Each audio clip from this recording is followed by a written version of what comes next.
Hey, welcome to episode 46 of the Young Kings Wrestling Podcast. I am TC Fontaine, joined by Malik Ricks and the Essential Wreak Havoc. You know, as always, you can find us most platforms streaming these podcasts, including Anchor, iTunes, Spotify, Google Play, and iHeartRadio. If you're listening on iTunes, man, leave us a review. Links to all the platforms are available at ykwrestling.com. What is good, y'all? Man, rest in peace, Oh, Pop yeah. Smoke. Yeah, but I've been listening to that album. All my girlfriend yelled at Oh, me. you did Pop Smoke? Yeah, I tried it, bro, and I just couldn't do it. It just seemed like some stuff they just put together, just like the recording industry, the label just put together, slapped all this. It was pretty sad. Together. Did you listen to the second half of the album, or did you just listen to the first half? I was just jumping through. Like, I was listening to certain songs. I heard people. I've seen people talking about on Twitter. Go back and listen to just the second half of that album, bro. I mean, that's what got me, because, you know, his first album, everybody was like, oh, it sound the same. And it was right, it did sound the same. But, you know, this album, there was a lot of stuff for the ladies on it. Yeah, man. It was a little vibe to you could like ride with your girlfriend or something. So I heard that. Start that off, but I've been chilling. To check out. My bad, cut you over. I had to check out the song on there with Puffy's son, because I seen people clowning him on Twitter. I was like, man, I gotta check this out. It wasn't that bad to me. It was whatever. Like, it wasn't terrible. Yeah. Yeah. Yeah. Yeah. And like T.I. said, tell 50 to pull up, man. I'm ready for this versus battle. Oh, anyway, man. 50 smoking, man. Hey, man, don't disrespect the king, y'all. For real. And then he called out Hove too. You seen that? But we know Hove ain't gonna do that. I mean, that's reaching. That's reaching. You know what I mean? That's like somebody calling out Michael Jackson or something. Like, that's reaching. But hey, but look, you know who run versus though? It's the two people that Hove don't work with the most. Well, I think he worked with Pharrell more than Swizz, but he worked with Swizz a lot. I wonder who could get him out the house though. But I would love to see this. Solange. So, how you doing, Reek? How are you, Reek?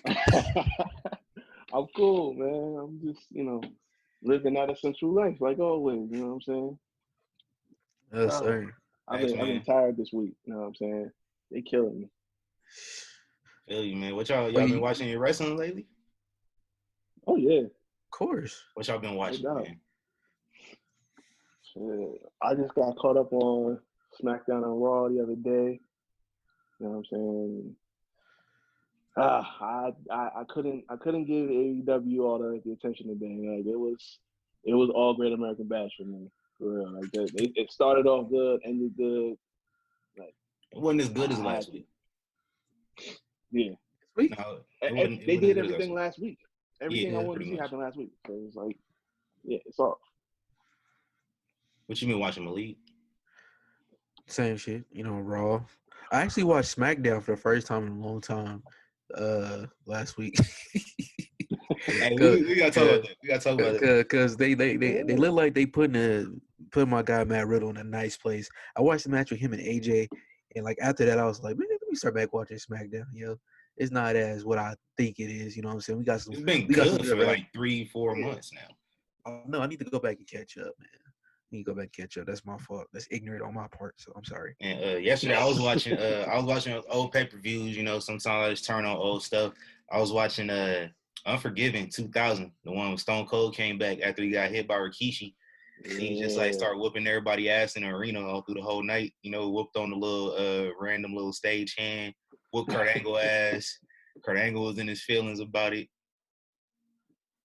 I forget who else he whooped, man, but yeah, that was a fun little show. I don't like when Chris Benoit be on stuff though. Like, I'll be like, damn, I don't want to see this, but it's all good, man. I've been watching the New Jack interviews. It's so funny reading the comments with Vlad, bro, because people who don't know New Jack don't know his personality, like at least fan wise. And so when he was talking about stabbing, what was that? Who he stabbed? Whatever the dude name is, and the old dude he beat up, he would laugh while he's talking about it. And so I'm looking at the comments, they like, man, this dude's crazy. I can't believe he's laughing about stabbing folks. He wanted to really kill us. He's a maniac. I'm like, that's compared to the on the ones, man. yeah, like compared to the New Jack Shoot interviews, like the ones that's dedicated to wrestling. Oh man, yeah, that's like, light. the That's comments, they know what this, they know what that's about. They encourage it yeah, too. I'll be like, yeah. y'all are wild. This Vlad interview is light compared to any shoot interview he's ever did. Like he's calm and professional on this one. You got to, man. You tapped into a different audience. You trying to get that money. That's what it is. It's funny just seeing like people like why is he laughing about attempted murder? Cause that's him. Like yeah, the New Jack, man. He don't play. He really try to take you out. So chill. Stab that motherfucker. I stab that motherfucker. That motherfucker. Bombs I tried to kill him. Yeah, I ain't tried to kill him. I just wanted to hurt him a little bit. Samuel L. New Jack, man. Thanks. That motherfucker. Hey, man. I had a baseball bat with barbed wire. Yo, Malik, you been in the shop, bro? I see that lineup. You got oh yeah, man. You know what I'm saying? Well, I got a internship this weekend. You know, the Euro Basketball League. Shout out to them, man. I had to go get my hair cut. He ain't put me on though. Hey, this is a for real internship. I had to apply and everything. You ain't send me the link or nothing.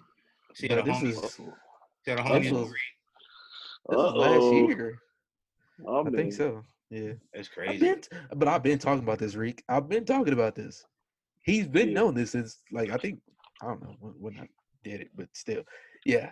I know I've told TC because he's like one of the few people I've only tell anything to. So, yeah. But yeah, I'm excited, man. I had to get my hair cut, Reek. Okay, man, I need to get a lineup too, man. I'm out here, like, I need to retwist like my quarantine beard. My quarantine beard looking bad, like when you look in the mirror, it don't look that bad. It's when like you like I was shooting a monologue yesterday. I was bored, so I'm gonna record a monologue. And man, on the actual camera, it don't look good. Like, I was like, hey, this gotta go, man. I'm out here looking bushy, like I've been going through it, man. Like, there's only so much you can do just to at least maybe shape it up a little bit. Damn. Yeah, man, you better get in before they start shutting stuff down again. That's how. Oh yeah, they definitely shutting stuff down. Shutting stuff down. So I'm like, they started shutting restaurants down on the strip after like a week or two. Like, y'all knew what was gonna happen. Damn. It was like, what's the point of opening them if that's the case? But well, right. It is what it is, man. Hey, let's talk about some wrestling though, man. Some wrestling. Before we get into night 2 of the Fyter Fest and Great American Bash, you know, WWE, you know, first it was 2 weeks of the Great American Bash, and you know they hit us with some more pro USA propaganda. We got a new US title design. Yes. You know, we could talk about the rest of Raw in a bit, but let's talk about this new belt that was revealed by MVP on Raw this Monday. Some details about the belt. I found out that it was the first ever 3D laser printed belt. So apparently the first ever 3D laser printed belt. That's kind of fire. Complete with a dipset eagle right in the middle. The belt apparently has been completed since last December, at least. And there are also new SmackDown tag titles that are on the way that have been ready since WrestleMania.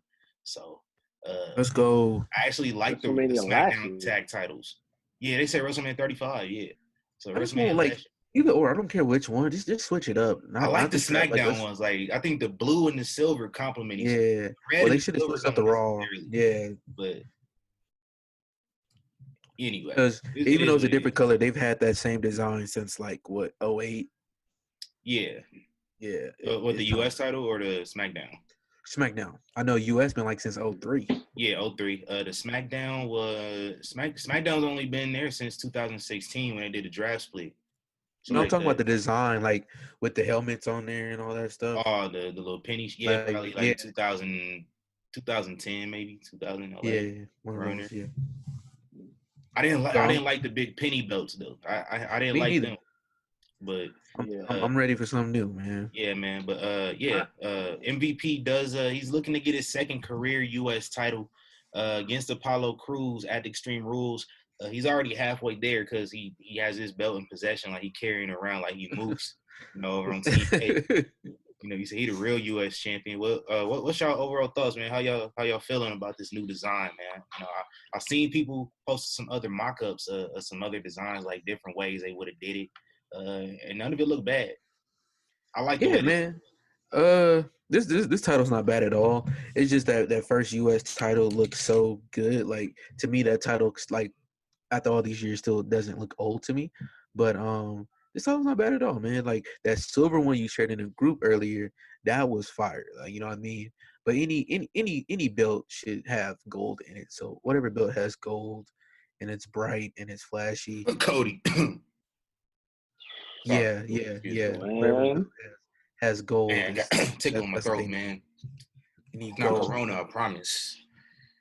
I hope not. Yeah. Hey, real quick, Malik, I'm sorry. You got banned from Smack the Raw Wrestling. They said you couldn't come on there, man, because of that little take you had last week. Oh yeah. Smacking the Raw. I'm sorry. Smacking the Raw. My guy Matt said you can't come on there no more. I messed with them, but I never really planned on going on there. Hey, I'm gonna pull. Hey, no, I'm gonna pull some strings, man. We get you back on there, man. It's all good. Nah, it's all good. We had our conversation. I actually had like a little rant about that earlier, but like I'm like, ain't no point of it about the whole wrestling fans and their whole little biasness. So it's all right. It's all good. What you trying to say? Oh no, I might as well go ahead and you AEW and WWE fans. Oh, I thought you were talking about Sasha Banks fans. My bad. No. Well, we have those too. Stop with y'all biasness, bro. Like, that get on my nerve. They hop that on the internet man. really trying to argue over. They be trying to gang Democrats in the Republicans. Yeah, y'all gang banging over some dudes that roll around in their underwear for a living. That's crazy. Facts, bro. We had a conversation, right? And I was telling them about NXT. Can't nobody on earth talk to me about NXT if you're not a real NXT fan. You can't talk to me about NXT. I think most people that watch NXT are NXT fans, though. I think a lot of these guys who watching NXT now are WWE fans who hate AEW. Just to be like, oh, NXT killed them this week. NXT, a lot, not all. They not watching it though. I can tell you, they not watching it. Exactly. They just like they didn't watch joining the conversation. They don't just watch like it. They didn't watch the Penelope Ford and Sheeta match. They didn't watch it. They was like, oh, it's better. That's what I was saying. Like, I'm not gonna argue with nobody about that because you didn't. If you ain't watched the match, but like, to be fair, dog. To be fair, no, I don't. To be fair, I don't have to watch Sasha Banks versus Io Shirai and then watch Penelope Ford and Hikaru Shida to know which one is better. Bro, I don't have to watch them to know that. If you get on Twitter arguing with somebody about an opinion, yes, you do have to watch it because you telling me stuff about storytelling and all this extra shit, which is storytelling just a bullshit excuse for people who just don't have no part of the match they really liked. Let's keep it a buck. Storytelling is necessary though. But like, it's like, what is the part of the match that you like? What you guys say, Reek? What you guys say? When you come up with the whole, it sets up stuff for the future and all that shit. Just like that match with Sasha, you guys say, Reek? It's supposed to be a tag team. No, it didn't set up shit. Why? Because Kairi Sane came. So now Io Shirai is asked out. So that whole setup for the future shit is out the way. Only thing storytelling that really did for that match was it set up Sasha and Asuka. Exactly, which is NXT. You have Raw and SmackDown for that. We don't need that over there on our brand. So sorry, we don't need that. But listen, so you tell me if you're a wrestler, right, and you lose to your opponent that you facing in a few weeks, they beat you on your own show.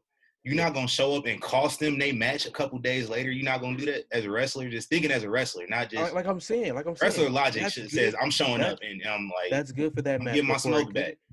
For a good match, I don't care what the show got it. I don't care what show. We're talking about a good match. I don't want to see nothing that's gonna lead to a match at prior. I want to see a match that has a good match going in. Io Shirai is good enough to hold on her own. If they was gonna do that, they should just have Bayley face her and just had her put on a straight match instead of having Sasha. Because, like I said, he told me we had storytelling. It's gonna lead up to a tag team match, which is not. But I thought of something last night. If they did have it lead up to a tag team match, they should have had Io Shirai come out instead of Kairi Sane, and you could have still brought Kairi Sane out. You could have had them disqualified. Bayley and Sasha attacked them. Going crazy, boom, Kairi Sane. Simple. What you gotta say, Reed? Exactly. All right. I see your point. Like, I see yours. I see what you see saying. But there's other stuff you got to take into account too. Like I know people talk about the storytelling aspect, and look, the storytelling is important because if you don't know how to do that, you're not going to craft a great match. But you also got to think about experience. You got to think about the chemistry that two people had together. Because if they don't have that chemistry going, they're not going to be able to tell a story. You know what I'm saying? Right. So, but what was the story of that match? That's what I need to know. What was the story of that match, particular match? Of Sasha and Io Shirai.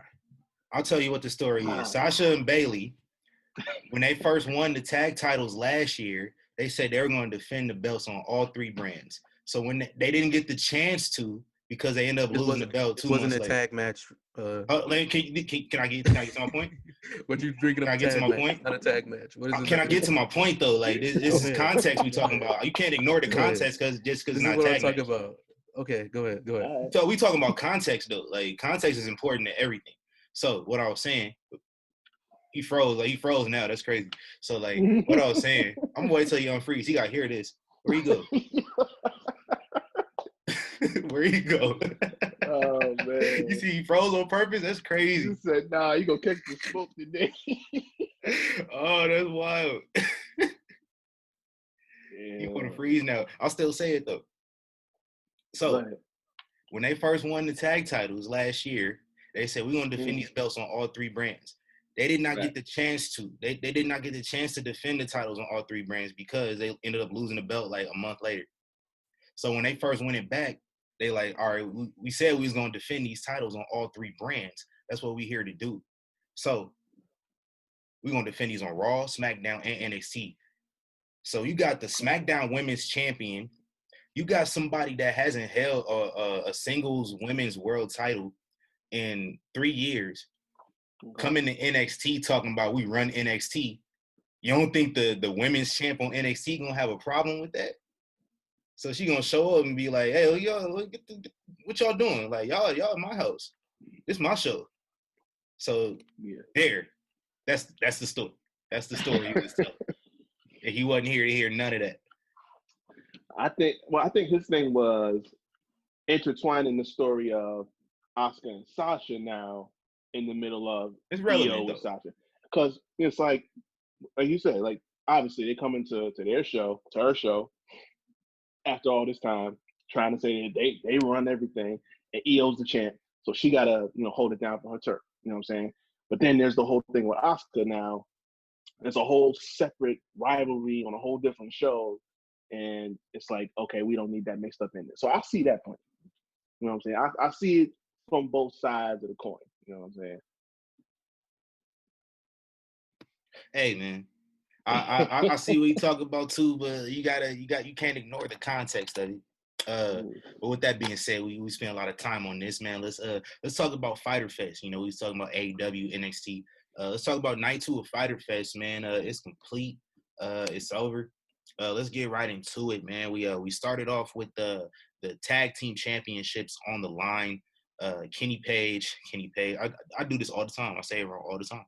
Kenny Omega and Adam Hangman Page defeated Private Party. It was a cool little match. It was a fun match. There was like a big breakup spot at the end of it that like Kenny mistimed, and like that kind of bothered me a little bit. And but it wasn't major, but it was just like, damn, like that kind of really took me out of this match here. I don't see the point of Private Party. Hey, Malik's back. He back. We already moved on. He didn't catch. No, you was ducking. You unplugged your router. It's cool. Hold on. We in the middle of something. We can come back to this. I will argue with you all day. I know, but we can come back to this. We already done moved on now. So we come back to it in a little bit. Because TC, no, I will tear him up. TC, no, I'll be tearing him up. I already made my point when you was gone. You didn't make your point with me. That's what I'm saying. You didn't make your point when I was. You can go back and listen to the footage. You didn't make all that bullshit excuse when I was. We can talk about this a little bit. You handed out the smoke, you didn't receive it. You exactly. You was ducking. You were here, unplugged your router. Ducking what? Okay, I'm gonna leave it at this. All right. As soon as I start talking, I'm gonna leave it at this. You just freeze. That's crazy. I'm gonna leave it at this. What part of the match didn't you enjoy? What's something that you will always remember from that match? Which match? The match we were just talking about. Yeah. The fact that they never fought before, you couldn't even tell. Like, it looked like they just What had like several part of matches the match before. did you enjoy? Like a specific part that you enjoyed. You see, every time I'm talking and I'm about to get to my point, he like to cut me off. Because you're bringing up a whole bunch of BS. But the fact that they've never wrestled before, the fact that because I'm getting to it. Damn. Okay, go ahead. Go ahead. I'm gonna put your ass on mute so I can finish what I'm saying. See, that's why you don't let niggas host the podcast, because they got control of the mute button. There you go, because he's scared. I can't. He's scared. He gonna kick me out. Nah, I ain't gonna kick you out. Just let me talk though. Go ahead. Cause you came back in here being disruptive. Like this why black people get kicked out of class all the time. The show should have never kept going on if I wasn't in here. That would have been a smart thing to do, brother TC. We were supposed to just wait for you. You just disappeared. Yeah, we in the middle. Yeah. But go ahead. What you were saying? Let's just bring this back. We talking about AEW now. We ain't even talking about that. We come back to this though. We'll come back to it. Don't worry. We will come back to it. But as I was saying, now, we could go back to AEW. We could finish. We in the middle of AEW. We done with this though. It's good though. We could go back to AEW. we wasted time. We wasted time because of you. That's okay. Let's go. Let's finish. It's not. Because I'm tired of talking about this. First off, you don't. You tired of talking? Or we done talking? Look. Come back to it. I'm gonna mediate this. Look. I'm gonna mediate this real quick. 2 minutes apiece, real quick. Knock it out. We don't got 2 minutes. Go ahead, TC. We got about 5. Go ahead, TC. 5 total. Go ahead. Go ahead, TC. AEW, man. Like I said, I don't see the point. Like I was saying, 4 or 5 minutes ago, before Malik came back, I don't see the point of a private party getting this random title match if they were just gonna lose. But they could have just had Inner Circle win last week, and they got the title match, and it just made sense to Inner Circle losing to the Elite. But I don't book the show, so some people that book the show, they got more experience than me. But I'm just saying what I would have did. Joey Janela are stupid. You said what? Kenny and Hangman still being champions is stupid. It's dumb. Like you had 2 opportunities in the last 2 weeks to have them lose those belts, and they didn't do it. Makes no sense to me. Joey Janela and Lance Archer, that was I didn't really care for that. I didn't watch it. Did y'all watch that match at all? Did y'all pay attention? Yes, I did, bro. That match was great to me. Not like amazing, but it showed Joey Janela's side that we haven't got to see on any show yet because he's barely on there. Now that he's getting his his showtime. Lance Archer, they made them both look pretty strong, honestly. My favorite part is when Lance actually powerbombed through that table. Sonny Kiss got some, got his moves in, so pretty dope. Yeah, I might have to go watch it back, man. Yeah. You watched it, Reek? Yeah. Nah, I ain't. All right, you said you was watching Great American Bash most of the time. Yeah, I was all on it. Yeah, it was whatever. But how long Brian Cage been around? Like a month and a half or so. Taz crowned him the FTW champion, and this is like the first time I got legitimately excited at any segment that he's been in since he's been in AEW. Because if you know about that FTW championship, Taz tell you the baddest MF on the planet when you got this. Go back and watch some of that old ECW when Taz was an FTW champion. What do y'all think about this? I think it's dope. I mean, that's he managing Brian. I mean, it gives him something to work with. Hopefully he could actually defend it, maybe move around a little bit before they just, give it back to Taz. But yeah, I don't mind it. I don't mind it at all. I'm a little on the fence about it because it's like, obviously Taz gotta carry this to an extent when it comes to Brian Cage, but it's like him bringing out the belt. It's like, okay, that's a nice little bit of nostalgia for people that's been watching for a long time. Mm-hmm. But I just can't help but get that weird feeling of Ted DiBiase and the $1 million belt, and you just whip that out and hand it on Cage, and it's like he said, he's been here for a month or some change now. We saw him win the the ladder match for the number one contender spot now for a title shot. We haven't really seen much else besides that. A couple segments of him, So it's like that's a lot that you're doing right now, and we don't have enough of a sample size for the guy. So I don't know. I'm on the fence about it. It's not not that I didn't like it. It's just I got questions. You know what I'm saying? That's That just what makes I'm me at. that makes me wonder: is Brian going to actually win the title? Hope Because not. if you Ooh. put like this belt on him, like that wouldn't Yeah. make no sense for him to lose. Like, is Dean gonna take that belt too? Like, and Yeah, then I be was like, going oh, to say, like, you it's run the like, risk of ruining yeah, Brian Cage with this because you give him this FTW belt. Now he's facing Moxley next week. You can imagine that he's not going to beat Moxley because that makes no sense. And if he loses, that just kind of ruins the little bit of momentum you built. He's not the baddest MF. So why does he have a belt? So, like I said, I'm not the one booking it. So, hopefully, I'll let things play out. Hope they know what they're doing. Next up, we had oh my gosh, the Lucha Bros and Butcher and Blade it's versus the Young Botch and Bucks, Blade. the FTR. Let's not Botcher spend Blade. too much time on this match. It's exactly what you expect a Young Bucks match and a Lucha Brothers match to be. For My the favorite type of match. for FTR to be in this match, it sure was a lot of flips. I just want to say one thing. Butcher and Blade are terrible. They're just awful. And Ray Phoenix is a maniac. He hit a Canadian destroyer on one of the Jacksons on the outside of the ring onto a bunch of other dudes. But I would like to see them kind of have some psychology in these matches. Like, it just seems they just go out there and just do a bunch of moves. And like I've been on record saying that like I would like them to kind of, have something going into it. Like, I don't know. I'm an old school guy. But we get the FTR versus the Lucha Bros next week, man. So gonna be a lot of flips in that one too. But it should be a decent match. Probably the one match I'm looking forward to the most next week. Honestly, this match probably was. Let me think on the matches. Yeah, this probably was my favorite match of AEW tonight. Just because, I mean, the Lucha Bros, like to me, they stole that match because with two partners like Butcher and Blade, they who barely did anything, somehow this match still seemed very competitive. And me, like I said, me and my brother TC, we were two Handicap different type of match, wrestlers. man.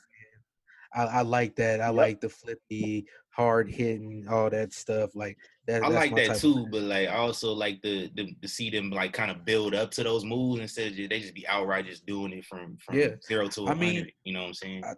yeah, I feel it. I feel it. But honestly, what I want to see come out of this match, honestly, is a triple threat TLC down the line. I want to see Lucha Bros. I want to see FTR, and of course, I want to see the Young Bucks for that title in the TLC match. I think that would probably be a match of the year candidate. Let's get Private Party in that joint too, man. Yeah, we can throw them in there. I like their theme song. Their theme song kind of hard. But yeah, like I said, they do the whole flippy shit too. So yeah, I wouldn't mind throwing them in there. But yeah, yo, Botch and Blade, man, we gotta get like some type of like centers for these guys or something. Like really get them love. They're Cause like I'm not gonna say I can not do good, something man. better than them, but like yeah, it's just not good. Like TC said, it's not good. Yeah, but Yo, let's move on, man. Nyla Rose took on two girls who had a combined 0-6 record heading into Let's the move on, match. man. They Let's move now on. have a combined 0-8 record. But after the match, Nyla Rose, not Nia Jax, Nyla Rose announced that she hired a manager. I'm hoping it's Jazz, just because I want to see Jazz on my TV again, because Yeah.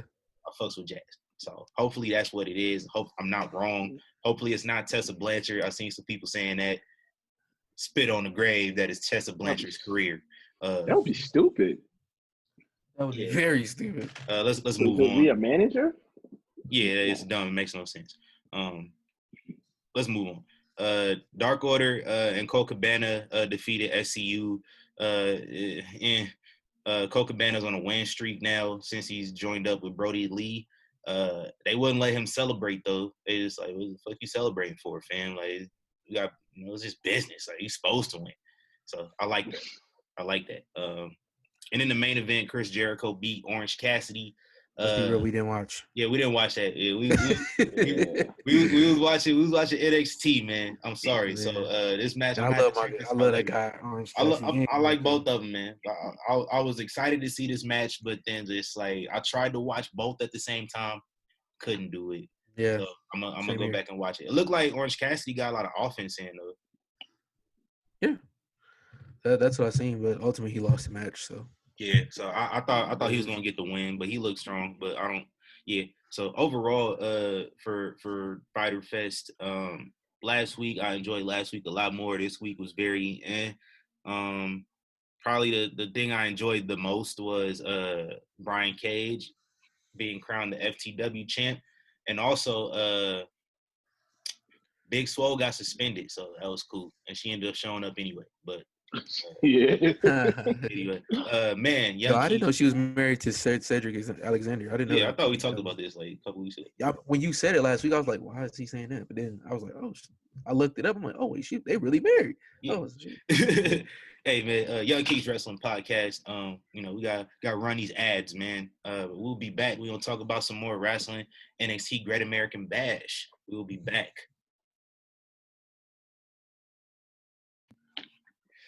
Welcome back to episode 46 of the Young Kings Wrestling Podcast. We just got done talking about Fyter Fest. Let's talk about the Great American Bash on the other end of the spectrum, man. Another great episode of NXT television. We kicked it off with the Mia Yim and Candice LeRae street fight. Man, I enjoyed this one. Like, I'm gonna say this. I didn't like Mia's fit, like wearing the cutoff shorts with the knee pads and the Timbs. Like, that was nasty. That was real gross. But I love the violence, man. I expected nothing less from both of these two women. It was out there hard hitting. A little drop kick through the table. Whatever move Candice hit off the top rope on them chairs was nasty. I got a hot take on this one. I got two takes. I got one take that's not so hot, and I got a hot take. The not so hot take is that this match was a better street fight than Tegan Nox and Dakota Kai was a few months ago. I think a lot of people forgot that match happened at TakeOver Portland.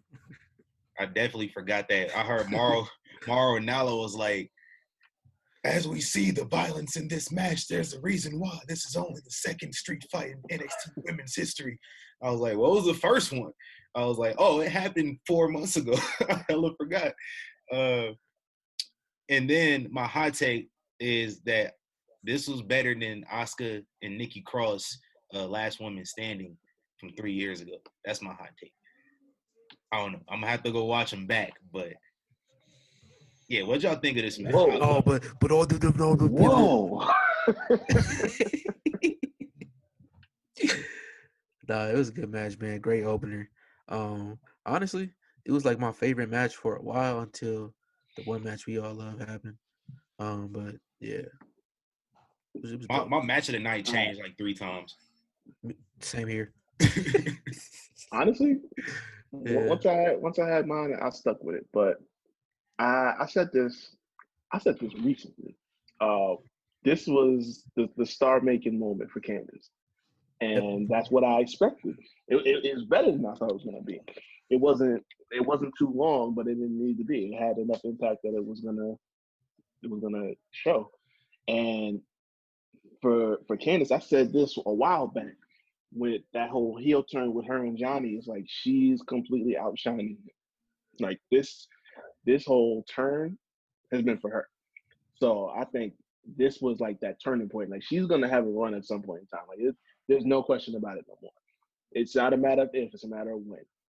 EO's a face now, and so between Candice and whoever else comes up in terms of heels, like, she's gonna get a run. Like, that whole thing between her and Johnny doing the husband and wife duo with the gold, that's probably gonna happen at some point. But she showed it. This shit's happening. as much as I want to see Mia Yim get a run, and at some point, at least once, I doubt it's gonna happen. But Candice is getting it, definitely. That's what this was setting up. Reek called it. Reek Havoc. I'm with you though, Reek, man. I would love to see Mia get a run here, but just like the way things have been shaping up, especially when you look at last year, like it wasn't a spot for her last year. It's not really looking like it's a spot for her this year. But she's that workhorse in NXT, so she's a good hand when you need it. You need those good hands. Not everybody can be a champion. Look at Cesaro. He hasn't been a champion. And he's a good hand though. So like I'm not to compare Mia Yim to Cesaro or nothing, but Go ahead, man. Go ahead. Wow.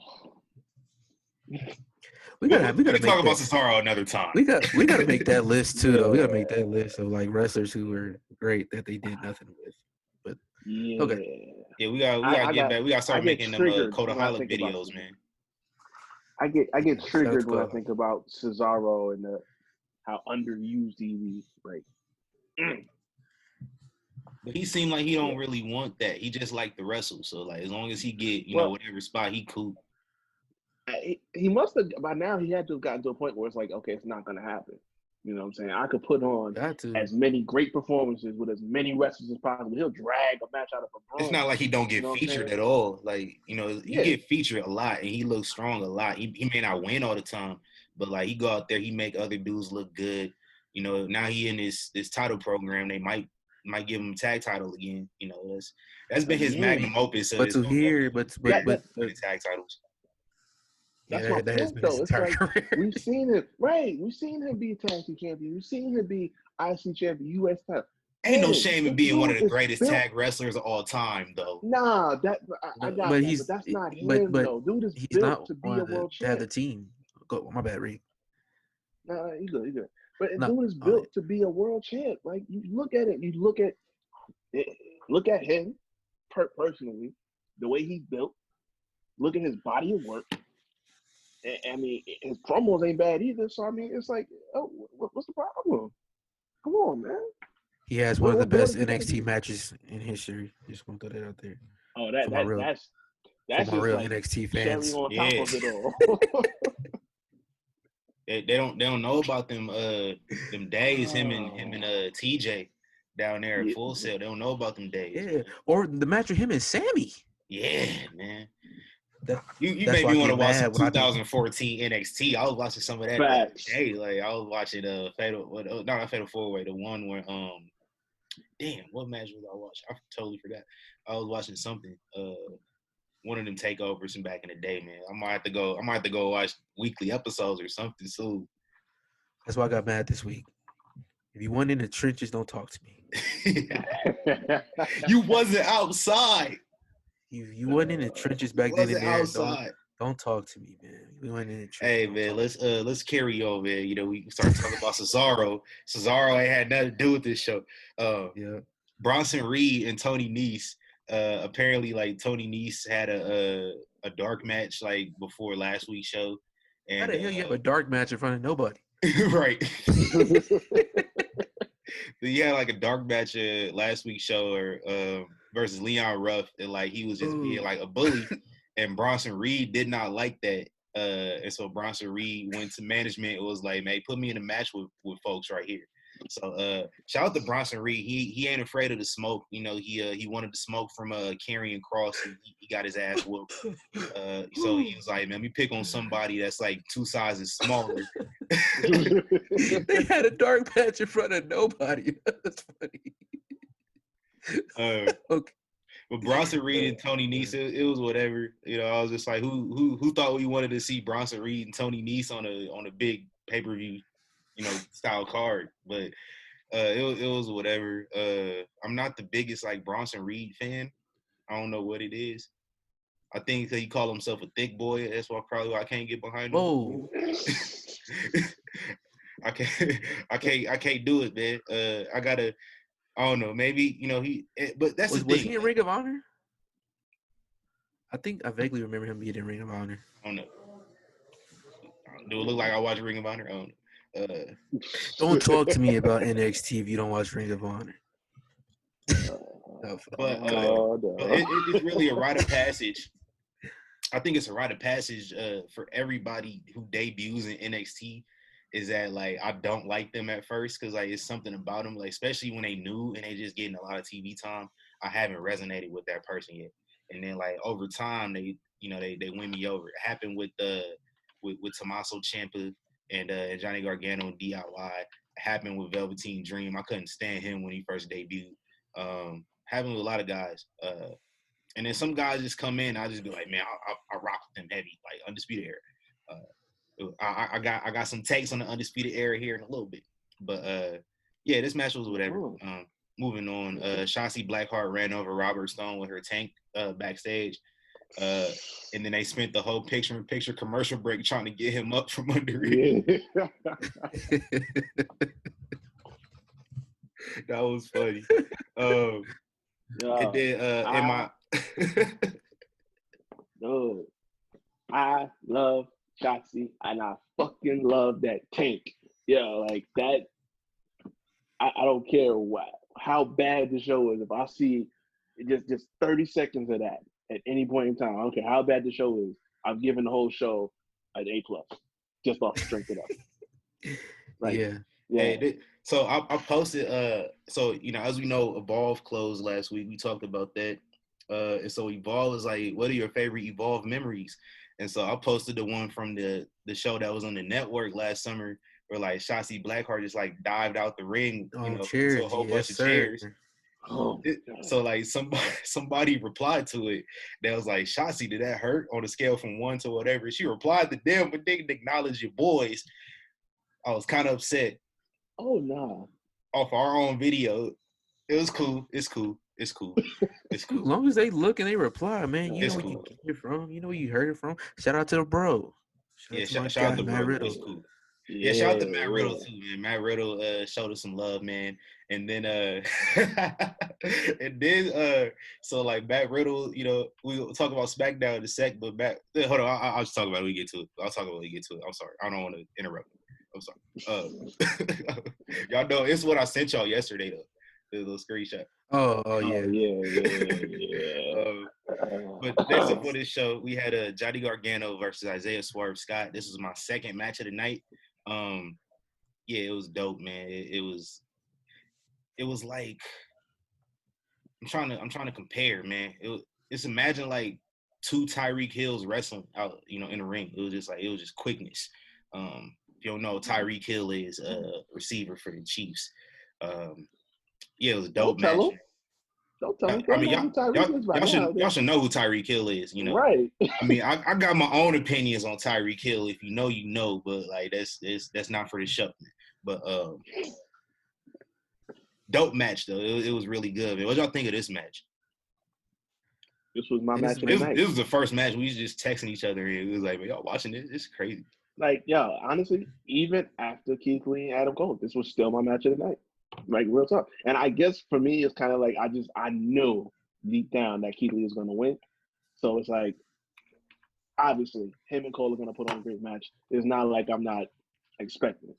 But it's just, when they put this together this last week, Swerve and Gargano, and it was not how I expected it to go. Like, ultimately, I'm thinking like, okay, Gargano's still going to win. But the chemistry that they had together right away, and just how they just kept that going that whole time, like, yeah, I need more of this. Wrestling. I need more of this. Like I was telling y'all this earlier when I was watching it, like that they gave him a hell of an endorsement to be really taking Gargano to the limit like that. So they got a player for real. I need more. I do too, man. What y'all think? What y'all think Vince gonna change Swerve's name to? If he ever go up to the main roster, because that Isaiah Swerve Scott not staying. Byron. He'll change his name to Byron. Some stupid shit. Byron Scott's my favorite Laker. He'd probably be like Swerve. Probably his name was Swerve. Yeah. Swerve Scott. Probably. Swerve. And one more thing. That's gonna be it. a little off topic. Hey, WWE ain't shit for this. It's funny. They they copyrighted Cody Rhodes' name again. Oh yeah. That is hilarious. That's funny pettiness, but it's like I mean that's what businesses do. Like they got IP under Cody Bruh, Rhodes. that Like was Cody I just Rhodes' don't name is understand. not even Cody Rhodes, so like you can't really get mad at them for that. You Like, can't. It's but petty as fuck, it's but like, you can't really get mad at them. Bro, that's some real petty stuff, because you're I not don't going even think there's a, I don't even think there's a way to really categorize that level of petty. Like, really, there's no way to place it. Who really? I know businesses do that. I know, but dude is off running his own company. He ain't That's got nothing Triple to H do with right you no there. more. That had to be all Triple H, bro. That's funny. That's all Triple H right there. Oh man, like Hey, you can't How do just we let the get him man have back? his last. You can't let the man have his last name. They Well, say, that's all it they is. say, hey, y'all stole some of our pay-per-views, and we gonna take your daddy fake last name. We own that. That's crazy. Oh, you want to own your daddy name? We own your name, motherfucker. You gonna own your daddy fake name? We own your fake name. Since we were just talking about names, but let's move on. Yeah, man. We had a Drake Maverick and a Breezango. Breezango came out dressed like the Conquistadors. They took on El Legado del Fantasma. I gotta rewatch this one too because I was busy trying to make something to eat, and I had to go pee, and I just missed all this match. I gotta go check that out, man. Y'all catch this one? Excuse me. Yeah. Yeah. This match was pretty like extra dope to me. Only thing I didn't like, and it has nothing even to do with the match. It's what they're doing with Tyler Breeze and Fandango. Like, can they cut the comic gimmicks at this point? Like, these are two guys that could really wrestle, that could really put on a good show. Tyler But Breeze, before I he want went to to the main say roster. something about that.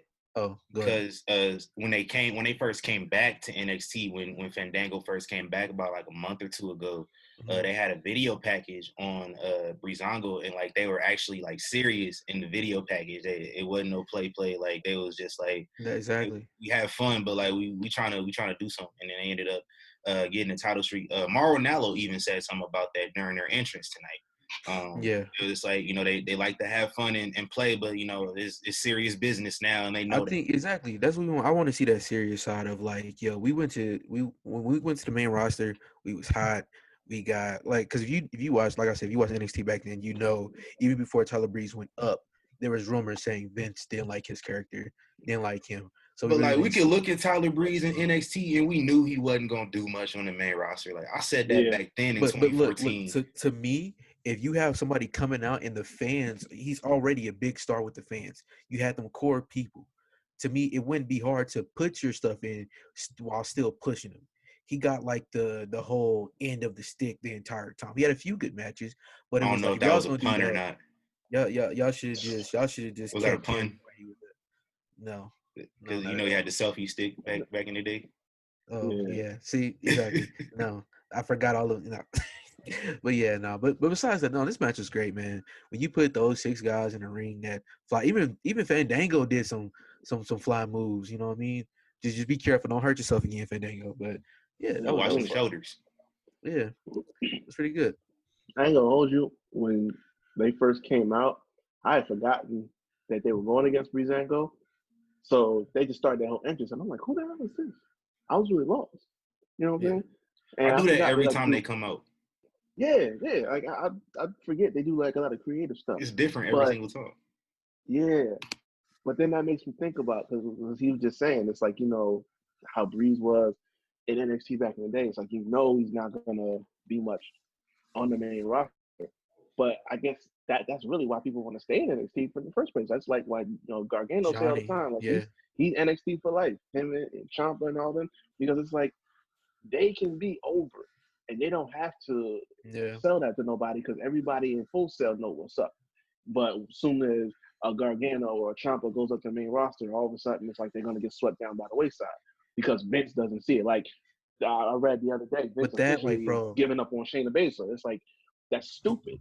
what? Hold on, you capping? That's cap. That No, can't be I'm true. not. I'm not. We got time Rick. later. We got time later. We gonna touch on Yeah, that. yeah, because I will start riding on this show right here and there, Yeah, and I will ruin this whole yeah, 40 minutes. Like I keep saying, when it comes to NXT people, I get so mad when they go to the main roster. bruh, You do nothing. Like it writes its fucking self, bro. Like bruh. that's what is so frustrating to me.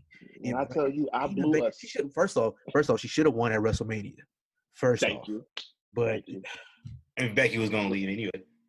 Yeah, uh, go ahead. bro. When Let's I move. tell you, I blew a whole stack reading that article. Let's move on, man. Oh, I'm gonna get Yeah, mad. yeah. Let's move on.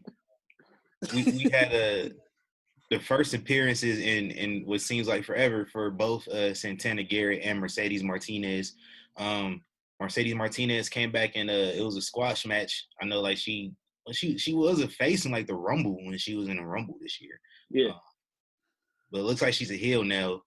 You know, hopefully she's around more often now because NXT they need women in that division, for sure. And then our main event, Adam Cole, NXT champion, 403 days. Keith Lee, North American champion. I don't know how many days, but it's been a few months.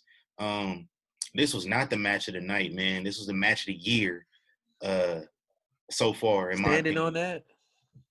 I got to go back and find what other matches have happened Bro, so you just far. gotta say I'm standing on it. You just gotta say I'm standing on it. But That's the new slogan. I'm I standing might on be that. prisoner of the moment. Wait. I might be prisoner of the moment. Are you standing on that, TC? Hold on. I'm gonna let you finish after this. I know what you're gonna say. Sit up here and tell what I'm gonna say.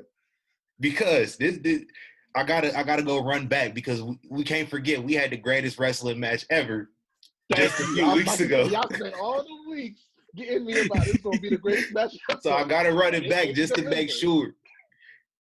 But it's definitely the best NXT match of the year by far, and I don't know if any other match is gonna, just because this gave me a similar feeling to WrestleMania last year with Kofi. You know, we got this is our second Keith Lee won, and this is our second Black World Champion in WWE in 2 years. Like, when the last time that happened? I can't tell you. Never. So that was cool, man. Adam Cole was betrayed by his own desperation in the end. Like, that first last shot didn't put Keith Lee down. This is why I love psychology and storytelling in matches, because that first last shot didn't put Keith Lee down. So Adam Cole hits him with another last shot.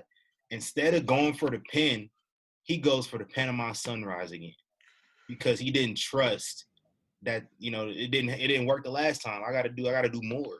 So he was betrayed by his own desperation. Ended up costing him his championship. 403 days. I saw some idiot on Twitter was like, let me interrupt you. Let me interrupt you real What's up? quick. I'm sorry. That's right there. That's what I'm talking about right there. When you say storytelling, that's what I want to hear when people say storytelling. That was my whole argument, by the way, earlier. But continue. Okay. Go ahead. Okay. But I saw some idiot on Twitter earlier, and he was like, I can't take Keith Lee serious. It took him 30 minutes to put Adam Cole away. So how am I supposed to take him seriously facing Braun Strowman and Brock Lesnar? And I'm just thinking, like, is this your first time ever watching a wrestling show ever? Please tell me you blocked him. I didn't, but I'm about to go back and do it if he hadn't deleted the tweet yet. So I'll do that here later on. 30 minutes to put away Adam Cole, who's held the NXT title 403 days. Like exactly. Like, okay, all right. I'm not gonna go ahead and block him. But yeah, so Keith Lee celebrating, and then we get a glimpse of a Killer Cross and Scarlett, Karrion Kross and Scarlett in the rafters, just looking and just like laughing, like, I'm about to fuck this nigga up soon. So Cross about to smoke my boy, man. So here's how I see it playing out. Keith Lee defends one of his championships, probably the North American title, at TakeOver next month before SummerSlam. Gets cost that championship by Killer Kross, and then they feud for the next few months, and then Cross ends up dethroning Keith Lee for the NXT title before Survivor Series. That's how I see it playing out, but maybe they might go a different direction. As far as Adam Cole, what's next for him in the Undisputed Era, man? Main roster, sir. Yeah, I see that happening. Yep. Adam Cole even shook Keith Lee's hand after the match, so Let them you know go what over there that and take means. over Raw. Yeah, Like get all the titles they in. got to take over Raw because this. All right, I was watching Take Over Brooklyn 3. Y'all remember what happened at the end of that show? Yeah. So y'all remember what happened? Oh, Y'all remember what happened yes. in the first or second match of that show was Look the at you, tag TC. titles. The tag titles. And there, after that match, Kyle O'Reilly and Bobby Fish attacked Right. I think it was Sanity who won the belts. They attacked them after that match. They show up at the end of the main event, Drew McIntyre and Bobby Roode, and they show up and Drew McIntyre, what the fuck y'all doing? And then like he get attacked by Adam Cole, like after he just won the championship. So why don't we just rehash that next Sunday at Extreme Rules? Drew McIntyre beats Dolph Ziggler and gets attacked by the Undisputed Era. Debut them boys on Raw. We need some heat. We need some good heat, man. It writes It itself. writes itself, Bruce. Yo, You know what I mean? TC, man, they need to give you a job, bro. I'm saying, cut the check, Vince. I wasn't even thinking about that, but now that you put it in that perspective, like when you go back into your homework, it makes so much sense.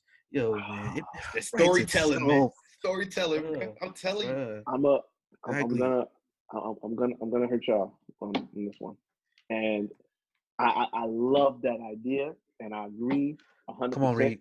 You need to get that check cut, but this is the only reason I say I wouldn't be for that. SmackDown needs their world title back. It's not. It's gone. It's vanished. AJ Styles got his it. aura is gone. It's destroyed. The title. That's a true world title. Let's keep it real. Intercontinental is a true world title on SmackDown. Right. Any title AJ Styles holding is the true world title. Exactly. And that's a good thing. But it's like you put all this impetus on having a second world title for SmackDown, for Fox, the big deal that y'all got. It's like y'all gotta restore that. So if you're gonna put Adam Cole ain't Undisputed Era anywhere, they need to go there and restore that luster, like bring it back. So Adam Cole shows up, him and Undisputed Era, they knock off Braun, they take the belts, they run SmackDown. I wouldn't be mad at that either. I agree with you, but I feel like Raw ahead, needs them. My fault. I feel like Raw needs them more right now. I agree with you on that. You know what I mean? Because trust me, I want to see that Adam Cole and AJ Styles at WrestleMania. Yes. Or I might throw somebody else in there. Maybe Finn Balor, triple threat. I need that rematch with Daniel Bryan again. Yeah, man. Like we have time, so like let's take our time with that one and let them go over there and get built. Let the main roster. We got time. We got about a week and a half.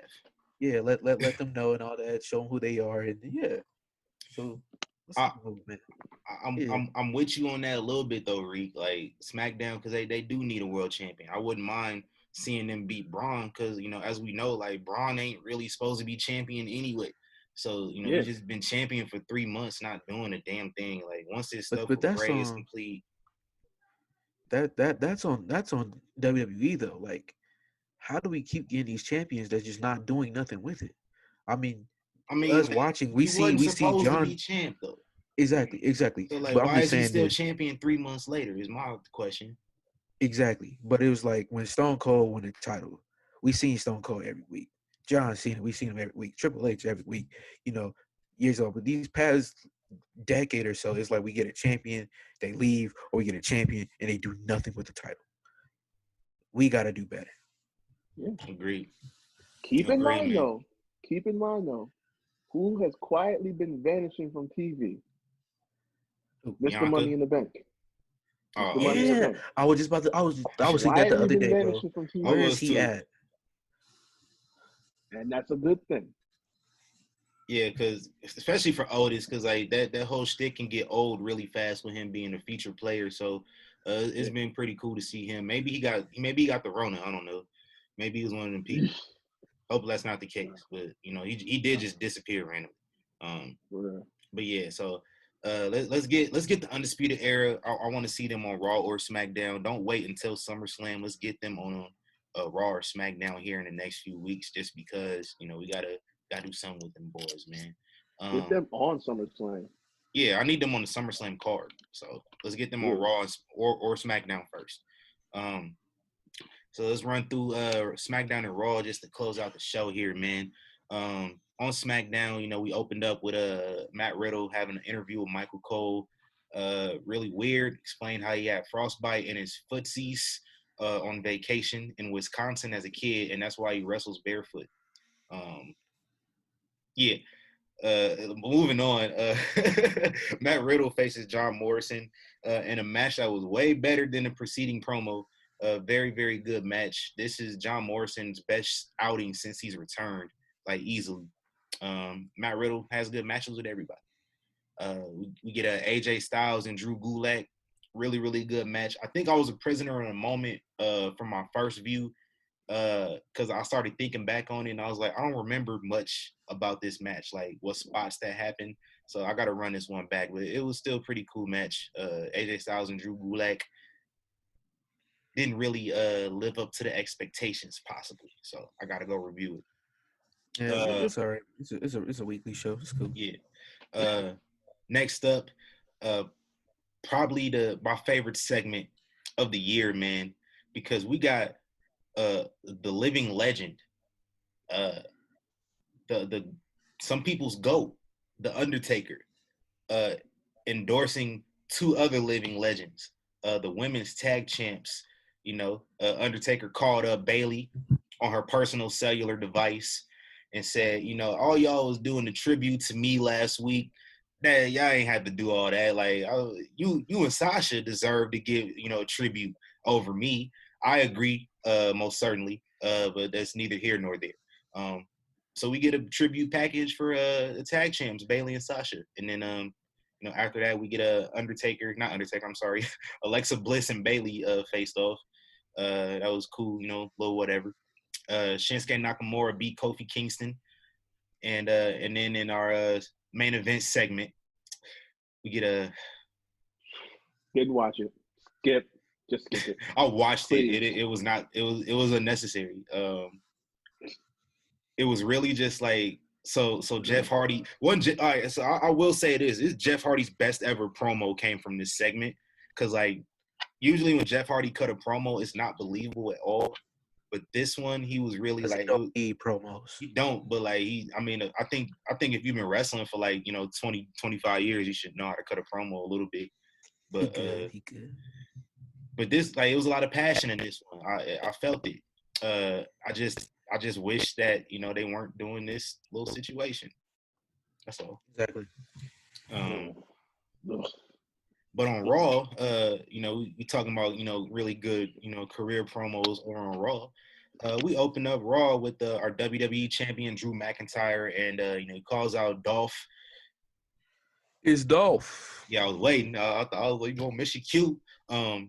Calls out Dolph is like, what's the stipulation gonna be at Extreme Rules? I'm waiting, and Dolph doesn't tell him, but instead he brings out Heath Slater, who there was a report that a released Raw superstar was gonna appear. I did not know it was Heath Slater. I was genuinely surprised to see him, so that was dope. He cuts his best career promo. Says that when Drew McIntyre got released 10 years ago, Heath Slater called him up every single day until he came back. But Drew McIntyre has not called Heath Slater since, he won the WWE Championship. Says you being a fake homie, you ain't a real one. He was like, where's that match you said I could have on the bump? Like, that's the last time we talked was on a TV show that people don't even watch. I watch it, by the way, but a lot of people probably don't watch it.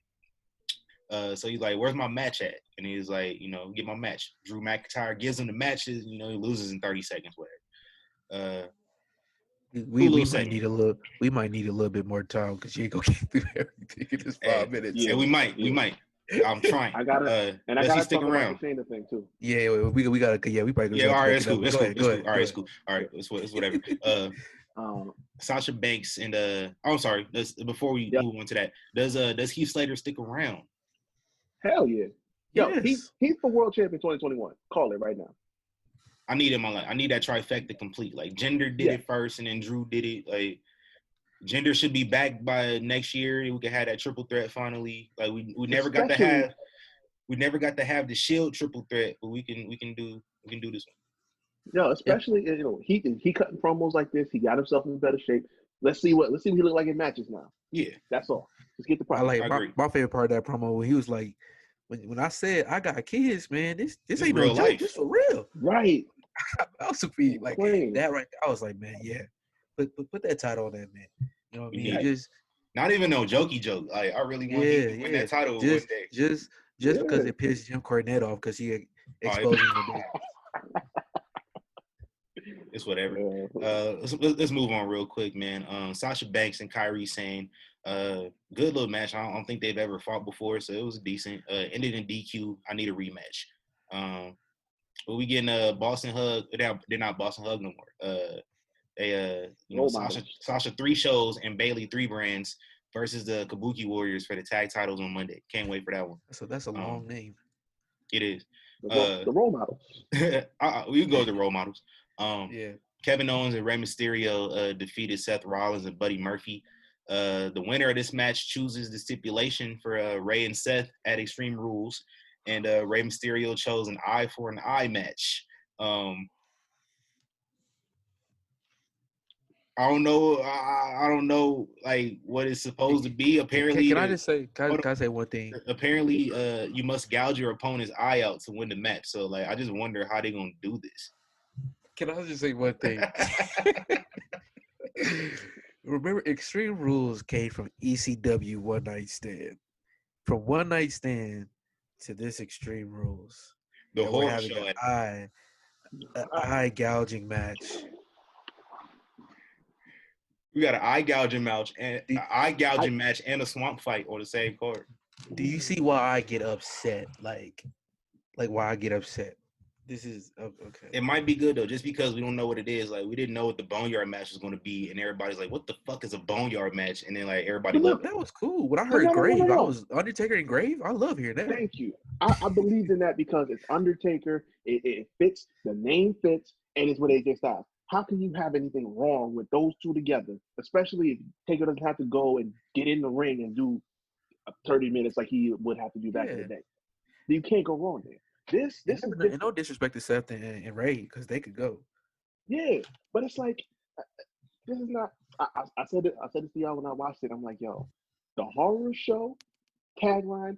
Stop making it work. Stop trying to make it work. It's not working. You went from Extreme Rules, the horror show, to the horror show Extreme Rules. It's not working. I just got a question though. Like, it's just a general question. Like, I just want to know why a television production company having taglines for their shows get people so upset. Like, it just seemed natural. Yo, this is my thing. Right? Like, I don't like blowing up too much about it, but it's just like, it's what he said earlier. When you think about what this was, Extreme Rules, the concept, the theme, all of that. ECW One Night Stand. What it originated, right? You think about what it originated from to this. It's like I can't get with it, man. I can't get with that. You talk about an eye for an eye, like what? Come on, man, get out of here. Stop it.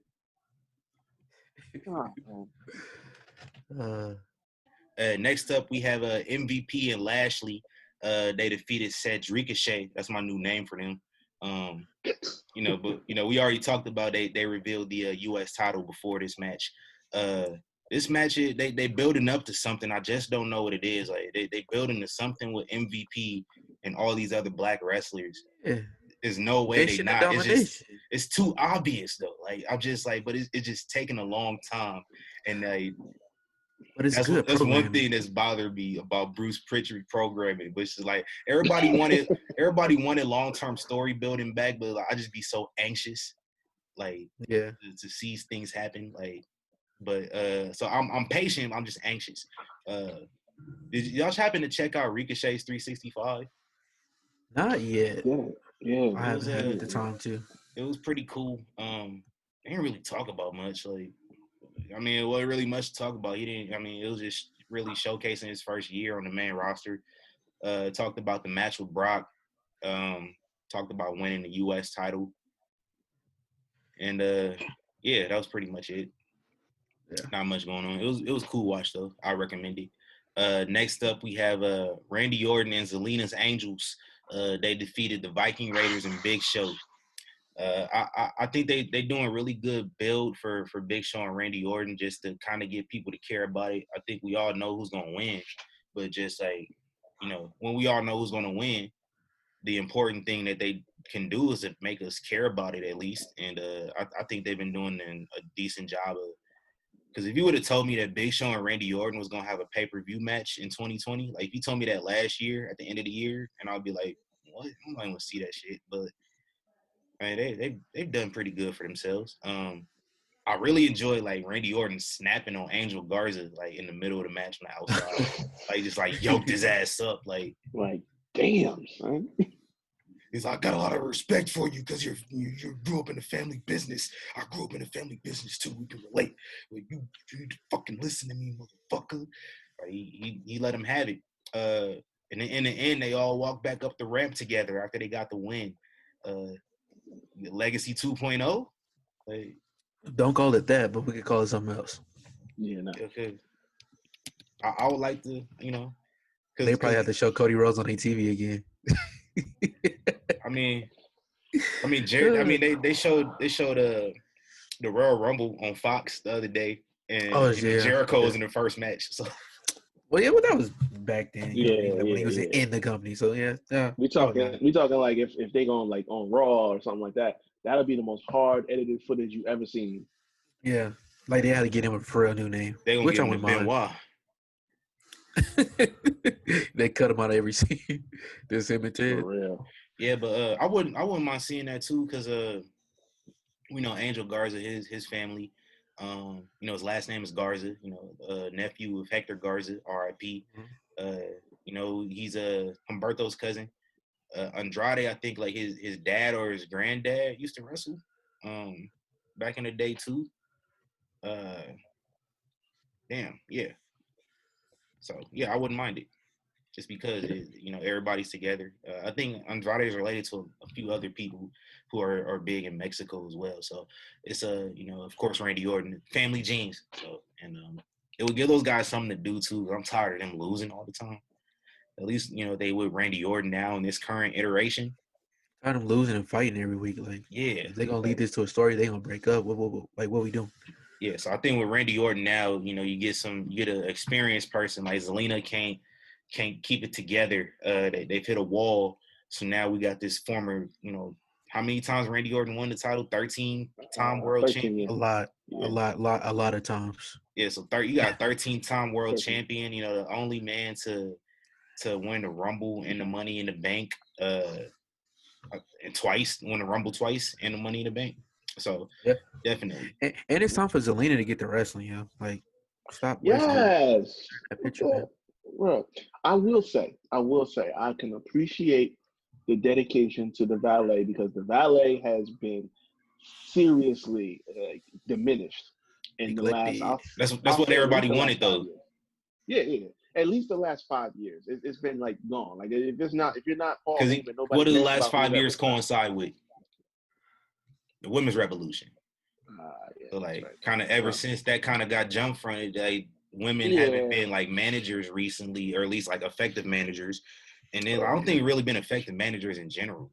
But I'm gonna keep it like this: she could still be a manager, but she still could wrestle. It's nothing wrong with appearing on the show twice. Like, it's nothing wrong with that. I mean, a lot of other people did it. Like, you know, Molly did it back in the day. Yeah. That's all we say. We want to see her wrestle. I don't care if she's a manager. She's a manager. Yeah, that's what I don't want to see her talent wasted. Yeah, exactly. Right. She we know she can go. Does the role well. She does the role well. But that's the problem I have with wrestling today. A lot of stuff is like, you can't do both. You can't be a great tag team and also a singles competitor. You know what I mean? You can't be a valet and also a wrestler. Like, no, man, it's okay if they can do both. You know what I mean? Like I said, like the Young Bucks. I feel like Nick Jackson is an amazing wrestler.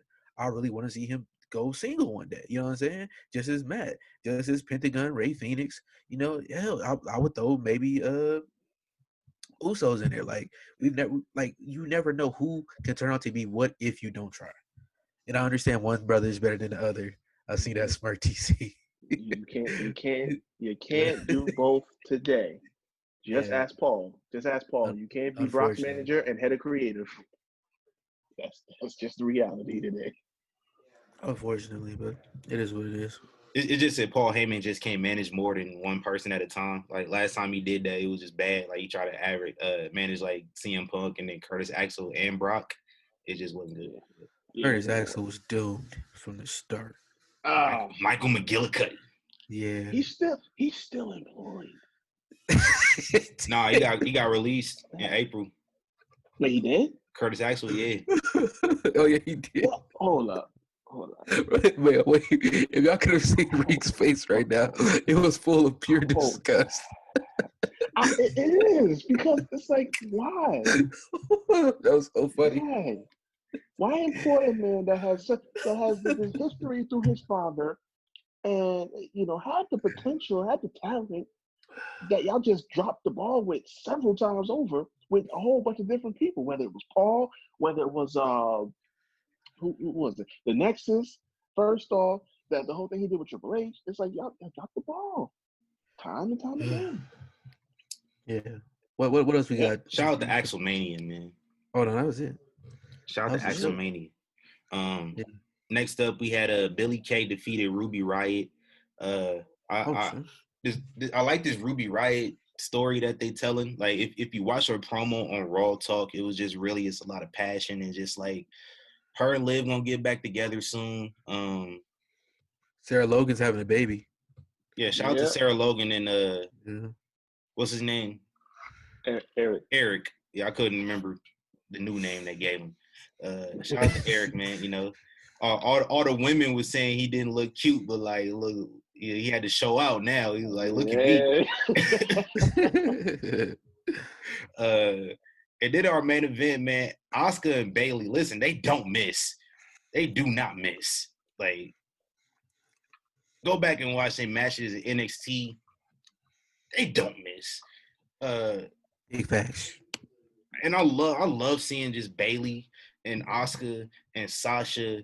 It looks like, Kairi Sane, is back and getting added to the mix. So I love seeing, these are the stars of the show. Like, we're going to look back on this pandemic era of WWE, and Asuka's been the LeBron James.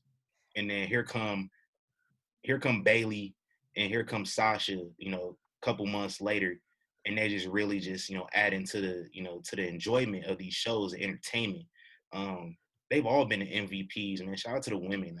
I'm enjoying seeing them getting these main event spots. Yes, sir. And Kyrie's supposed to be, I think she's staying. She might be sticking around, because I know the initial reports that was out was that she's going to be leaving soon. She's going to do a year in Japan. She's going to retire, but I guess apparently that's not going to be the case. Yep. So hold up. Can I get into the Shayna thing real quick?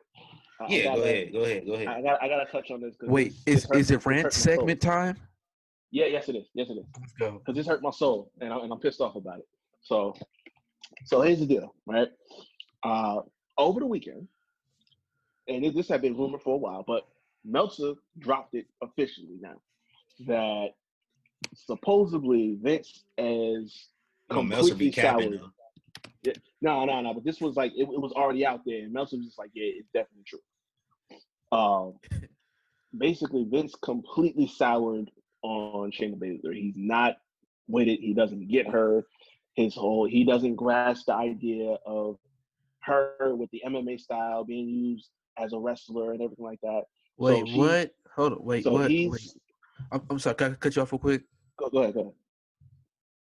The past 10 years, they've been pushing Brock as an MMA wrestler. So how can you not cast the? Continue. Yeah. So I'm trying to stay calm. It was certain somebody last year that they pushed all of 2019 or all of 2018 rather, who came from MMA. Yeah. pretty big star. I think she may have been at WrestleMania. But anyway, that makes this make not even more sense. Just shortly after. I'm trying to find a report. Yeah. Huh? I'm trying to find a report. He's officially now, just within the last month, he pulled her off TV. So she's not going to be on TV. And this is the worst part about it. You ready for this? She's going to get action again. But guess what she's going to be? What? With Bianca Belair on main event. Yep. See, this is what I be talking. They already they're already set to. They got a taping set that she's gonna work, but it's gonna be a main event. Ooh, this what I be talking about, bro. This Yeah. what. All right. I just gotta say And this. you wasted. I'm gonna let you go right after this. Go You ahead. Go wasted ahead. all this time coming into 2020, right? But before the year started, she won the main event of Survivor Series. She beat all the women. She was the top dog. She lost the title because she comes into the Rumble. She was supposed to win the Rumble, but they said, okay, Charlotte is the way we'll go. Then, Elimination Chamber, she wrecks everybody. It was the most one-sided chamber match of all time.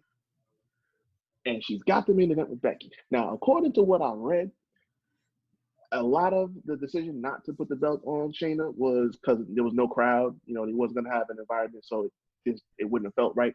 But, I mean, Drew won the belt later on. But anyway, they said, we're going to stick with Becky, whatever. But the plan was for her to win Money in the Bank. They scrapped that too. They went with Austin. And so we've gone from there to here. Now she's off TV. No main event. I got nothing. Rant away, bro.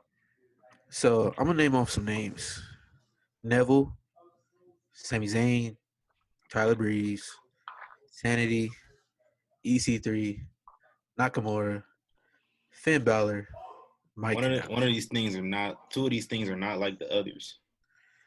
But these are NXT people who somehow got over with a crowd of nothing. Early NXT, we didn't have these great promos. We didn't. Why? Because you don't need them, like I've always said.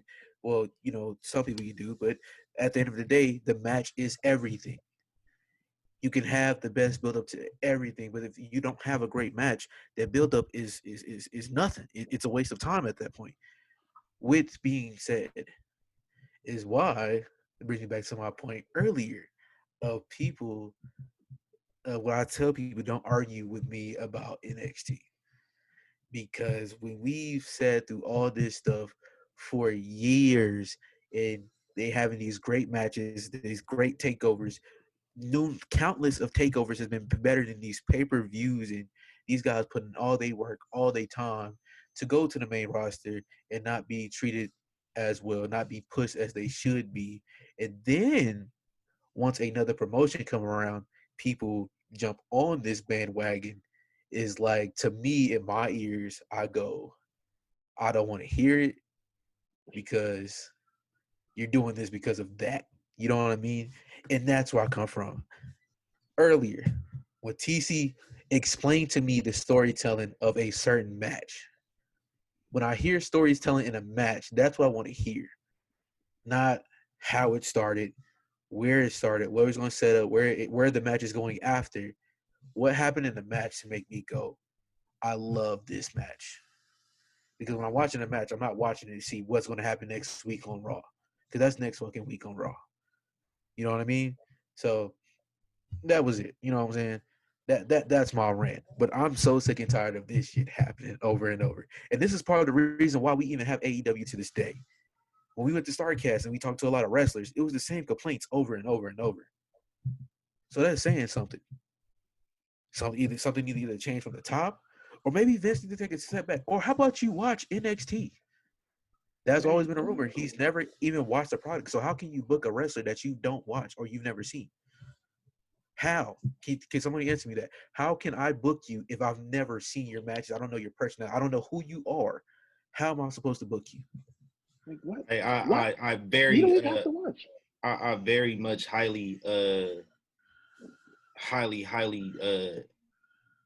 I don't know what the word I'm looking for here, but I highly doubt that Vince McMahon does not watch one of his own products. Like, that doesn't make sense to me at all. He definitely. But we've heard this for years, bro. And it is showed in the product. EC3 is everything what Vince will look Hey, hold for. on, y'all. Hold on. All right, while we ready, I'm gonna give both of y'all like 3 minutes to just like let me know what's so special about EC3, because everybody loves bringing him up. Like, I understand when people bring up like Cesaro and they bring up like some other people, but like, what is it about EC3? I never saw it in NXT. Like, I go back and watch some stuff in Impact. I just don't He see never it. had a chance to do nothing in NXT. This is what we're saying. When All we right, hear a lot of Impact. All right, what's so special about him in Impact? a lot of stuff we hear of WWE, their type of wrestlers has been buff dudes, good physique, cute face, and can talk on a microphone. It's been more about that than wrestling. That's what they love. Why do you think he loves Roman Reigns? You think EC3 cute? But that's the WWE. That's what they love. Vince loves his football players, his buff dudes, and he need a pretty face on the TV. That's what they want. But besides like Brock, how many of them types had they really been pushing in the last? They don't work. Let me say this real quick. If you got a person that can wrestle, that's what you really need. Most of that shit don't work. Unfortunately, Roman caught the bad end of the stick because they pushed him a year too late than what he was supposed to be pushed. Exactly. But the thing with EC3, and I'm not the biggest proponent for him, but the problem that with him and WWE is a lot of the same thing as the problem with Bobby Roode, because Bobby Roode brought in a specific idea for his character and his promos and everything like that. He was that bad guy. He was suave. He had charisma. EC3 did a lot of that in Impact. You know what I'm saying? And they were allowed to do it. They had the creative power to do it. You know what I'm saying? And so in NXT, it shone through. Bobby Roode was, before you knew it, he was in the NXT title picture. He won the belt. He was the best heel on the show, easily. Now they didn't push it that far with EC3. I think he was in like one North American title match, and that was really it. Yeah, and they didn't really dig in with him. They didn't put him out there as much as they could. They didn't showcase him as much, and then they just threw him on the main roster to die, basically. So it's a lot of that. Right? Oh, don't get me started on that. But it's true. Like, I don't see what's so special about him neither. How can you see anything special when we don't see them? I'm talking about before they even all the stuff. There's examples of other stuff they've done. Like it's not. We're not just talking WWE. It's like I don't see what was so special about a lot of these people before they even got there to when they get to WWE. I just feel it's just people that are just big fans of these people and they think they deserve these opportunities, but they really haven't shown anything to anybody that just. That's my case. But at the end of the day, WWE is wrestling. The reason why we like these guys has not been because of the wrestling quota of WWE. We like them because they can wrestle good matches. So when they come to WWE, we're expecting the Mecca, the NBA, the NFL, the top league. We're expecting wrestling out of these guys. You know what I mean? Because let's be real. When we go to an indie thing, we don't care about who's talking on the promos. Half the time, we don't know who these people are. We come in here to see some good matches. So a lot of these guys came there from that. You know what I mean? Like Shinsuke Nakamura. Shinsuke Nakamura is crazy over there in Japan. He wasn't that here, but he could put on a damn good match. So to see where he's at, it's like frustrating as a fan to be like, well, he don't got to wear that suit, but he could wrestle. Like you know what I mean? I always say Brock best promos today is in his matches. Where did we get Suplex City from? In a match. You know what I mean? His best promos are in his matches because he's talking in there. He found his stitch because I love Brock. I love Brock when he wrestled. My only problem with Brock has been we don't see him. You know what I mean? And the world title, like I don't feel like you need a world title to hold a world title if we don't see you, But that's what a lot of this comes from. It comes from wrestling. At the end of the day, it's wrestling. And if you're not having good matches, you're not doing nothing. What's the point? Now, there was rumors that WWE were just hoarding talent. Because let's be real, they have a lot of talent. You know what I mean? They have a lot of talent. They just don't use them. Well, we've seen that before, though. Vince, as far back as the 80s, early 90s, he was buying up all the territories, stockpiling all the talent. The invasion angle, after he bought WCW, all those guys that just went by the wayside, and only a handful of them survived. I would say that really wasn't his fault because the big guys set out. They set out. You know what I mean? Oh, well, they had them contracts. They was already paid. So it was like, that's not Vince's fault. Yeah, he can't do too much. But it's like the ones that they had. It's like it was like sink or swim. You know what I'm saying? A handful of those guys really made it into that next phase of the ruthless aggression era. You know what I'm saying? Everybody else is just like, all right, you done. And then the ones that did make it, they were just terrible. They spotlighted them in the worst way. DDP was stalking Taker's wife. You know what I'm saying? Like that. But that's a bad look. I think what we're trying to say is, in a nutshell, it's time for Triple H to completely take over. Let Shawn run NXT because Shawn is Shawn Michaels, one of the greatest of all time. Honestly, Vince at this point, like, because it kind of upsets me that Vince is still stressing out But about can I interrupt you real quick? You got to oh, remember this is a publicly traded corporation, so you can't just have like Triple when H did step when in. Like you when got did to it bust become your publicly traded? 20 years ago, Like what year? Do you remember what year? 1999. And the year before that, and the year before that was amazing 2 years. But like, but let me just say, just as far as like business wise, like yeah, that sounds easy in theory, but like as a publicly Right. traded corporation, you got to explain to investors, and there's a lot of stuff they got to put into motion. So we probably won't be seeing that anytime soon. But it sounds good. But that's why we complain. You know what I mean? Because honestly, with investors, without investors, WWE is gonna be WWE. Keep it a buck. I don't care if they don't have the biggest production company, whatever. And I know this is their business, but we don't care. I've never looked at any of their stockholders and been like, "Damn, you're the reason why I watch WWE." No, I could care less. You know what I mean? And the Long reason as why long WWE got money, so like they care about them stockholders more than you, bro. I gotta keep it real. exactly, and but that's the reason why we complain and we say certain stuff. So when people who love WWE be like, "Man, but So y'all I not think listening, like y'all when not you watching," of if course it's for people they stockholders. if more people just considered that like we're not the priority, so like we're never gonna be the priority again. So it's fine. I Like we think got we the have other problem, options. Well, exactly, and that's why the we can't pro- argue about having other options. People it's like like complaining about the something. problem I found is just like there's so much more importance that they base on presentation over product. And that's really what I found to be a real problem. It's like, okay, all these deals, with the USA Network, with Fox and everything like that, and new stages and everything. That's all great. But at the end of the day, it's like Malik said, this comes down to the wrestling. We fell in love with the wrestling. And when you start to take away from that, and we get deprived of certain things because one old man said he doesn't see the value in this person's character. He doesn't get this person because he decides that he doesn't get it. And he's not with it. He's going to take them off TV. We get to miss out on certain things, and And, and, that's what I had an issue with. but like that's why like for years I like really caped for NXT. When I first watched NXT in 2014, and even I went back and watched it like recently, like from the beginning, because I want to see where it started. Like even just seeing how they've built so many wrestlers that are here today, it was like, wow, wrestling fans actually have a show for wrestling. You know what I mean? And then we have another show of, to me, of the some of the greatest indie stars. They went and made their own promotion, and where it's to the point where people don't actually watch the promotion, but they talk about a promotion and they critique certain matches that they haven't watched, or and vice versa. It goes both ways. So, yeah, we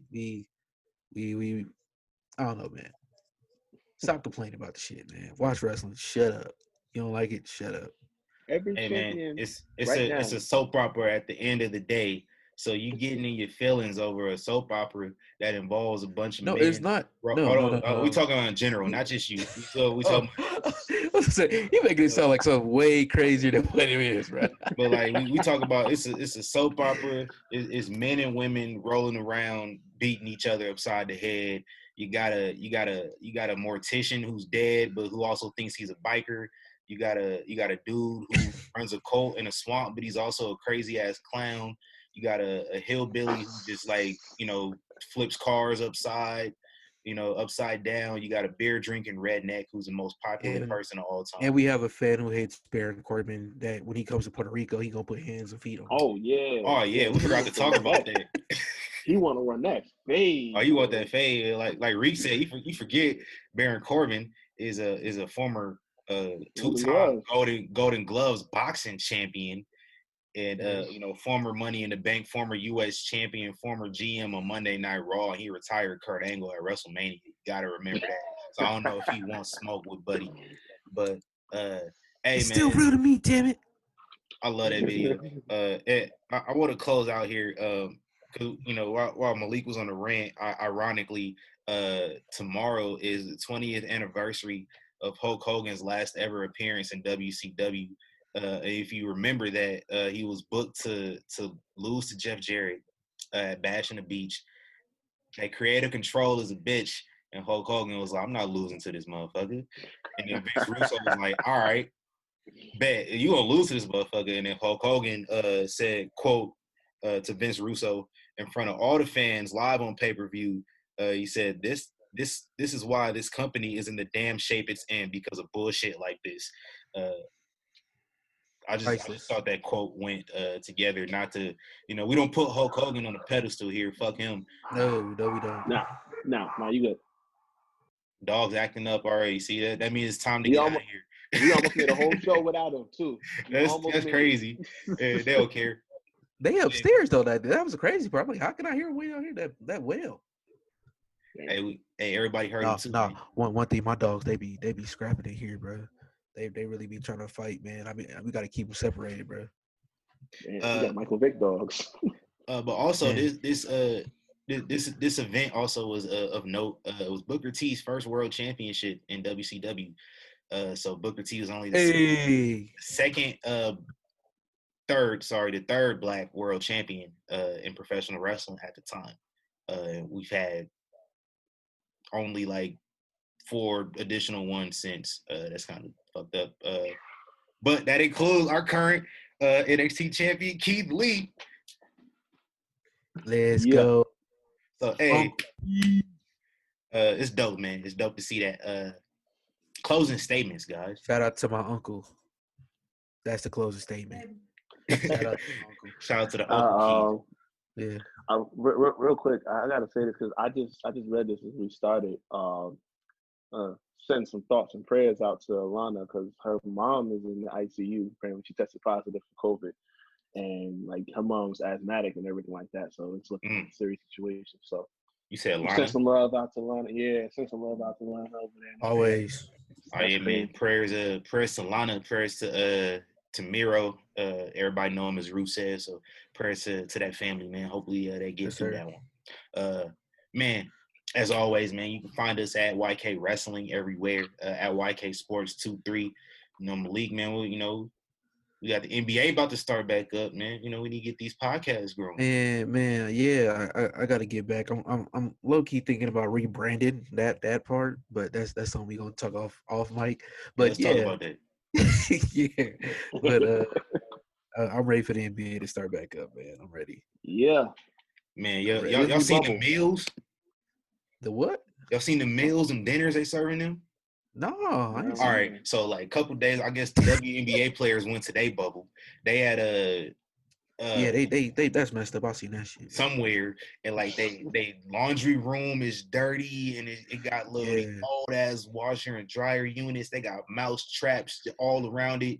It looks disgusting. They feed them some BS. Like they feeding them some BS meals. So like aces like that. That's WNBA. You don't treat my aces like that. You can treat the rest of them like that, but the aces you leave out of that BS. They used to find things. The best of meals. They play inside Mandalay Bay, for God's sake. Exactly. Come on we now. Used to that, man. You better do something better, man. Whoever running this, get it together, man. And then the NBA rather, in they bubble at Disney World, Troy Daniels, he used to play for the Lakers. We cut him.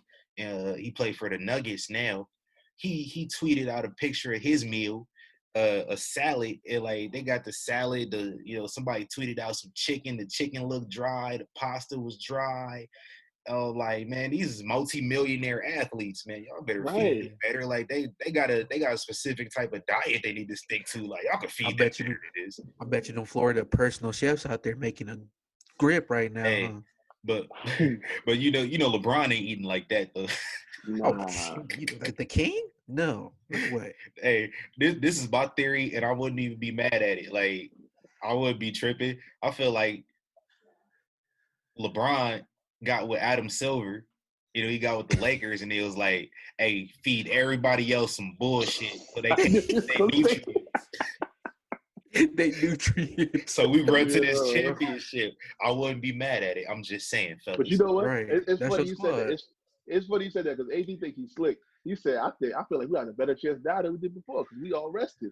So that just gotta go hand in hand with it. It's like, so what you know that we don't? And we well rested. We eating good. What we don't know.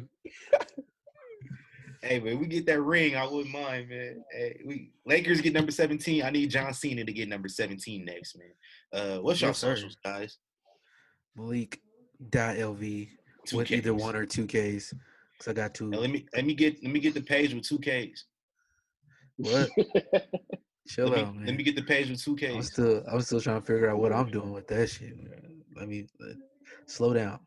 That one got That's- like 3,000 followers. I need that. Let me get that page. That's coming off another brand I used to have. But why we keep talking about this while it's recorded, man? Reek, give me your socials, bro. Oh man. At Wreak Havoc 24, at the Havoc Hour. I'm shooting a new episode tomorrow, so tune in. Yes, sir. I need parts.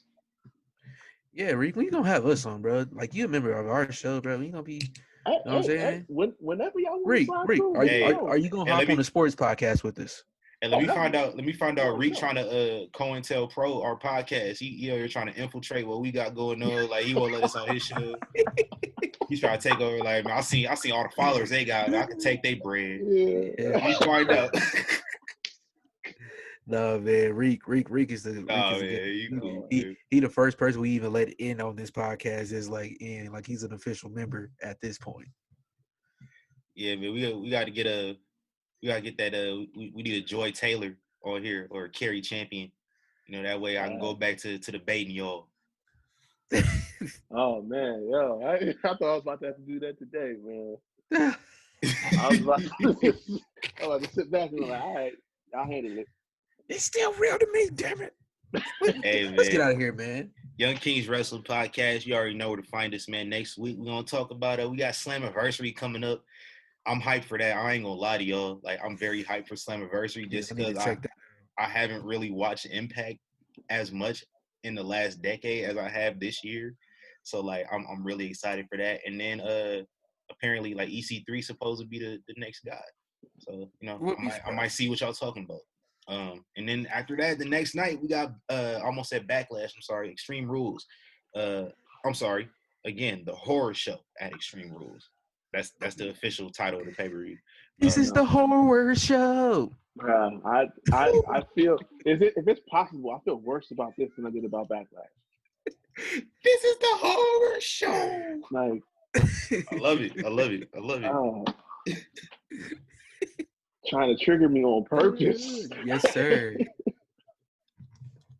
Hey, we out of here, man. Gone. Gone. Long ass show. Yes, sir.